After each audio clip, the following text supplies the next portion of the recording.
Hi, this is JT. This past week, my mailbox has been blowing up. I mean, just blowing up. And people have been emailing me back and forth asking me, JT, what do you think of the situation with Tony Morris and the booze?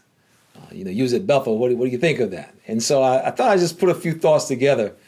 As we know, as Jehovah's Witnesses, witnesses can drink. So we just take that right off the table. But one of the things that I will say, which is really interesting, is that historically, and as far as I've ever known, Jehovah's Witnesses have always been very concerned about image, how it will look.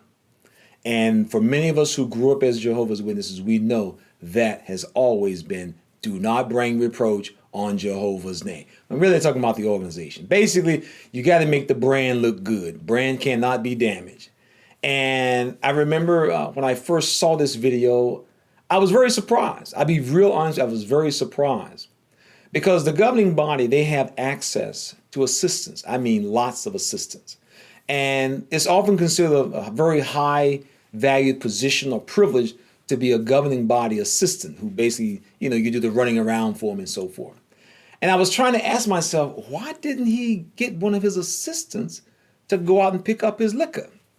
And it was amazing. When I watched this guy, I was like, I can't believe he's doing this.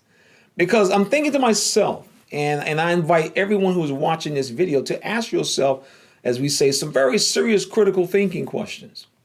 Can you imagine if a young man was up and being considered to be appointed as a ministerial servant, or you have a ministerial servant where the elders are considering appointing him as an elder, and the CO, some of the friends, or anyone came back to them with an account that we saw Brother Larry Johnson standing in the liquor store buying that amount of liquor at one time.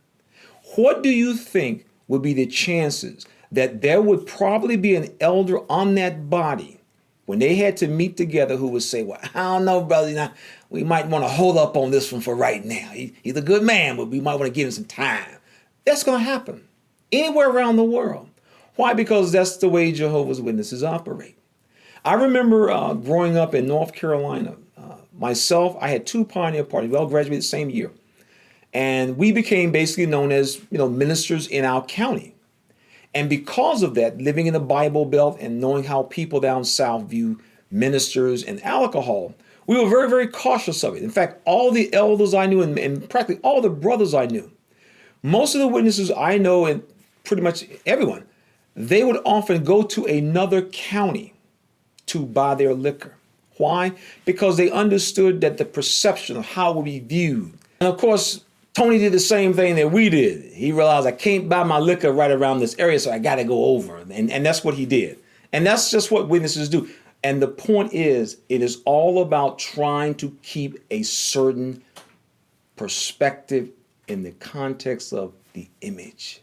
The image of the organization is all that matters. Whether it's true or not, it doesn't really matter. But you want to make sure that the image, the perception, looks good. And that's really the reason why Tony, just like we did back in North Carolina when I was pioneering, we went over to another county. That's why Tony didn't just stop at the local liquor store outside of Bethel. He was cognizant. I got to make sure nobody sees me. But of course, we know he got caught. And so to see this man at this level in the organization doing this, I was just taken aback because I was thinking basically in the context of if this was anybody else, they would get dogged. But alcohol at Bethel is not anything new. Anyone who is familiar with other presidents of the organization, alcohol has been a very strong feature. I know that basically when you come in as what is referred to as a new boy in your entrance school classes, that is one of the things that they stress. Because that's one of the things that you get introduced to very quickly. I think about the introduction I had. I grew up at a time when you could actually drink at 18. The law had not changed over to 21. So when you get called to Bethel at 19, everybody can drink. And for a lot of brothers, that was an issue. I remember one of the first gatherings I went to. I was invited over to a Bethelites room. And it was a Monday night after the Watchtower study. I was watching the Monday night game. And, having beer was no big thing, or having liquor was no big thing. And so one of the guys asked us, where's the beer, guys? And he said, go, it's in the bathroom. And so I go in the bathroom and I pull back the curtain, and there is a tub of ice with a keg buried in it. And the reason why, because Bethelites used to buy it by the keg. So what ends up happening is if you have a buddy at Bethel who works like in the kitchen, they have access to the ice machine. And so they would take the little cart and fill it up with ice, and they push it up to the room. And so Monday nights for the football game, Monday night football games, these guys always had a tub full of ice, and they would stack the kegs in. And you have guys over, and you sit there and drink, order pizza, and that is on. And so these are the things that actually take place right inside Bethel, the house of God. In fact, it got so bad. Anyone who's ever visited Bethel down in Brooklyn, one of the buildings that we would go into is called the 124 Columbia Height. It used to be one of the original buildings of the society when they first moved to New York. But if you go in, you come into the lobby, and you pass the guard's desk, or the brother who's the attendant there, and you walk past what's basically a large coat room. And if you continue on, you'll go into the waiting area, which overlooks Manhattan. Spectacular view looking into lower Manhattan. But there's a coat room there. And what was happening was, especially on Friday nights, Friday afternoon, a lot of the Bethelites would go to the local liquor store, get the keg, bring the keg back, parked right in front of the building, and because they didn't have time to take it up to the room, they would just drop it off in the coat room and then get in their car and go down and park the car in the garage, either park it in the parking lot, and come back up to the building. Well, what was happening was we often have a lot of guests at Bethel, lots of guests. And so you would come, sometimes on some Fridays, you would come in and you would look into the coat room and you see 3 or 4 kegs of beer. And because it became such an image thing, they highly discouraged brothers from leaving their liquor out in the public like that. So the use of alcohol at Bethel has always been an issue, probably one of the most interesting times I remember. And in fact, we're going to actually do a series on life at Bethel. A lot of people have asked me about it, so I'm going to share my perspective of Bethel life and what it was. But one of the things that I found most interesting was how, when it came to what's known as the Gilead graduation, the Gilead graduation is very special for the Bethelites because it's on that occasion that they served steak to the Bethel family.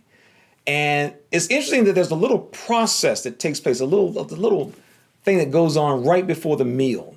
I remember my first year at Bethel, and everybody was asking, so whose room you going over to? Whose room you going to? Whose room you? And I'm like, going over what? For what for? Going where? And going to somebody's room. Going to somebody's room. I said, why? Get a little something to drink. Get a little something to drink. If you were actually to be at Bethel on the day that they have the Gilead graduation luncheon, basically all the Bethelites the night before, and this is what you'll see. Everybody's stopping at liquor stores, getting bottles of wine, getting drinks. I mean, that's what everybody's basically doing. I mean, you just see them. Bethelites come in, little brown bag in the hand. And that's the way it was. And so what happens is, right before lunch, everyone basically ends up going to people's rooms who they've been invited to. And you will see people, and you will see liquor flowing like you have never seen in your life. And so after a period of time, Bethel's very much on time. The meals start on time. If anyone's been to Bethel for the meals, they start right on time. But on the day of the Gilead luncheon, it's a little different. It's a little different. You'll get to see people easing down. The bell will ring and people will start just dragging in. And you will see people giggling and laughing like you've never seen. I mean, I remember seeing sisters that sit at the table, they don't even say hello to you in the morning. But boy, on the day of the Gilead luncheon, everybody comes down giggling, laughing, because basically everybody got a nice little buzz. That's basically all it is. So these are the type of things that go on at Bethel many times that people outside have absolutely no idea. So Tony, welcome to the club. Everybody know the real deal now. All right, this has been JT. This program was sponsored by Critical Thinkers.